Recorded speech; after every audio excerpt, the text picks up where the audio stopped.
Consilier în astrologie și psiholog specializat în probleme de cuplu și sexualitate.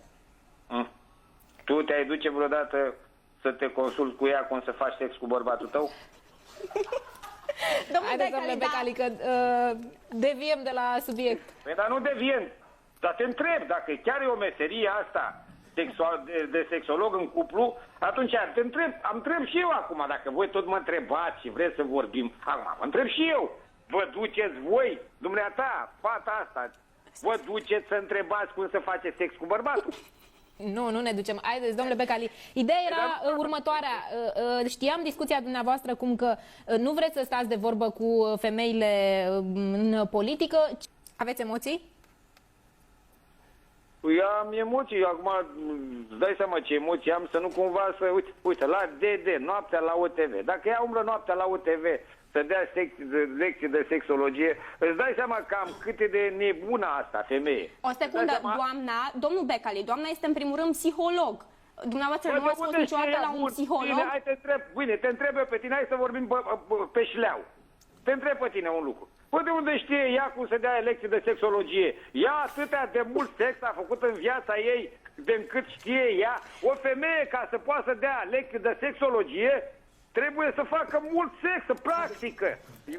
Dacă n-ai făcut din cărți, poți să știi sexul, păi știi tu ce se întâmplă cu penisul dacă nu l-ai studiat mult. Domnul Este astrolog. Păi trebuie să studiezi mult de tot ca să știi cum să faci cu bărbatul ca să se întărească. Studiezi teorii, domnule Becali, nu studiezi neapărat practica. Dacă vrei circ, eu vă dau circ. Dacă tot vrei circ, dacă vă dau circ. Dacă oamenii vreți să râdă oamenii, vă dau să râdă oamenii. Dacă vreți rating, vă dau rating. Păi da, mă, femeie, dar te întreb pe tine, scuză-mă că spun, voi asta vreți. Bine, mă, atunci dacă vreți să râdem. Dar te întreb acum, bun, așa, sincer, acum vorbim și chiar logic vorbim. Ea de unde are ea atât de mare experiență despre sex? Atât de mult t-a penetrat? T-a penetrat atât? Hai să vedem câți kilometri a intrat în ea. Domnule Becali. Domnule Becali, dumneavoastră veți fi un reprezentant al acestui popor în Parlament. Totuși, ar trebui să păstrăm o limită, nu-i așa? Da, voi vreți circ. Dar nu vrem circ. Voiam să comentați această informație cât se poate de reală. Dacă v-am spus că nu comentez despre femei și doar le respect, le iubesc și le protejez, voi acum tocmai ați găsit una care dă lecții de sex. Ca să se vezi, Doamne, tocmai pe asta ați găsit-o, care dă lecții de sex, ca și ăla, Mădălin Ionescu. I-am zis, voi Mădăline, nu e în regulă, tu chem la televiziune, la invitați, numai homosexuali, numai nu știu ce curve, pentru că înseamnă că te obsedează ceva.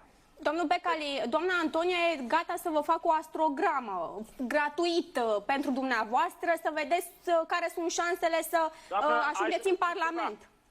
Eu nu vreau să facă mie nicio astrogramă, pentru că eu sunt căsătorit, sunt fidel nevestii mele și nu o las să mă atingă ca să măsoare. Nimic. Dar nu vă atinge. La astrogramă, domnul Becali are nevoie de niște date de la dumneavoastră. Astrograma cu centimetru, înțelegi, asta face. Nu, doar câteva date despre dumneavoastră, când v-ați născut. Acum, dacă tot vreți glumă și dacă vă dau glume, nu? Eu ce să vă fac? Eu sunt un om iubitor, un băiat bun, dar dacă tot vreți glumă, văd că vă place. Dar astrologul cum citește el în astre, cum trebuie să faci sex cu bărbatul? Cum citește? Cum citește? Spune și mie cum citește ea, că dacă este sexul bun sau nu este sexul bun. Îi povestiți dumneavoastră din experiență, îi povestiți ce se întâmplă, unde sunt problemele și doamna vă sfătuiește. Trebuie să pună mâna. Domnul Becali, nu trebuie să pună mâna, e o discuție. Nu vă convine. O oarbe de glumă, oarbe de circ. Dacă vă spune Becali câte una așa să vă pună într-o situație neplăcută, domnul Becali. Păi nu vă gândiți că bărbații voștri acum ascultă? O să vedeți, o zic, de ce l-ai incitat pe Becali?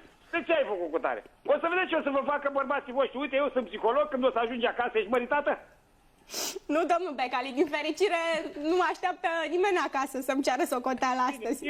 Nu, dar doamna care este, cred că e mai în vârstă. E mai Da, ia să vezi tu ce o să pățești, uite, psiholog eu. Când o să ajungi tu acasă, o să vezi bărbatul. De ce nu incitai pe mecanic ca să vorbească lucrurile astea? Zâmbeai? Să vezi tu ce pățești acasă. Bine. Da. Bine, hai, v-am pupat, numai bine. Vă mulțumesc foarte mult, domnule Becali. Mulțumesc și ție, Viorela Grecu, pentru prezență. Mergem mai departe.